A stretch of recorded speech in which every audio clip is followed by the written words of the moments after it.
Guys ভয় পাইবেন না মানে ভয় পাওয়া যাবে না।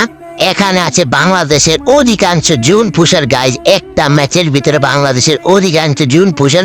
দেখো কতগুলা গাড়ি এবং কতগুলা জুন পুষার গাইজ। এখানে 16 vs 16 জুন পুষ দেওয়া হবে। যে জিততে পারবে সে একটা উইকলি গিভওয়ে পাবে, সেটা মনে হয় লিউডিস গেমিং সম্ভবত দিবে। তো যে বুইয়া নিতে পারবে তাকে একটা উইকলি গিভওয়ে করা হবে। দেখা যাক গাইজ লাস্ট পর্যন্ত কে বেঁচে থাকতে পারে এবং কে ম্যাচটা বইয়া করতে পারে। গাইজ তোমরা শুধু দেখো কতগুলা গাড়ি। আমি তো পারি না জুন পুষ দিতে, তোমরা তো জানোই। তারপর আমাকে জিলান গেমিং ইনভাইট দিয়ে এই কাস্টমটার ভিতরে ঢুকাইছে। গাইজ দেখা যাক ম্যাচটা আমরা বুইয়া নিতে পারি কিনা। মানে আমি তো নিতে পারবো না, দেখাই আপনাদেরকে যে কি ম্যাচটা লাস্ট পর্যন্ত বুইয়া নিয়েছে। দেখা যাক গাইজ কে নিতে পারে লাস্ট পর্যন্ত বুয়া। একটা মনস্টার ট্রাকের ভিতরে কতগুলো হাগলু গাইজ। দেখো একটা মনস্টার ট্রাকের ভিতরে কতগুলো হাগলু, আর এই জায়গায় দেখো কতগুলো হাগলু একসাথে মারা খাইছে গাইজ। এটা কোনো কথা?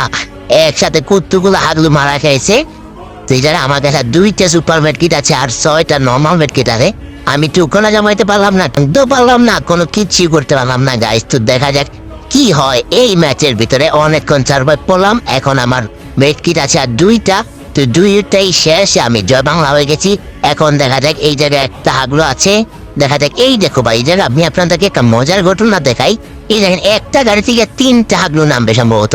এই দেখো মানে একটা হাগলু, 2টা হাগলু, এই গাড়ির ভিতরে একটা হাগলু গাইজ। 3টা হাগলু একটা বাইকের ভিতরে কিভাবে সম্ভব এটা আমি তো বুঝলাম না গাইজ।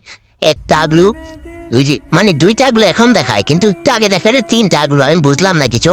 তো এই যে আরো একটা প্লেয়ার ইলপ্যাটেন করতেছে, দেখা যাক ও কি করতে পারে। এই জায়গা মানে ও মানে ওই যে এই জায়গা থেকে লুট বক্স থেকে মনে করা যায় লুট করতেছে। এই যে লুট বক্স থেকে লুট করতেছে হাগলুটায়। অবশেষে ওই হাগলুটা মরে গেল আর এই প্লেয়ারটাই বুইয়া নিয়ে নিয়েছে। হাগলুটার নাম সম্ভবত গান্না রুকো।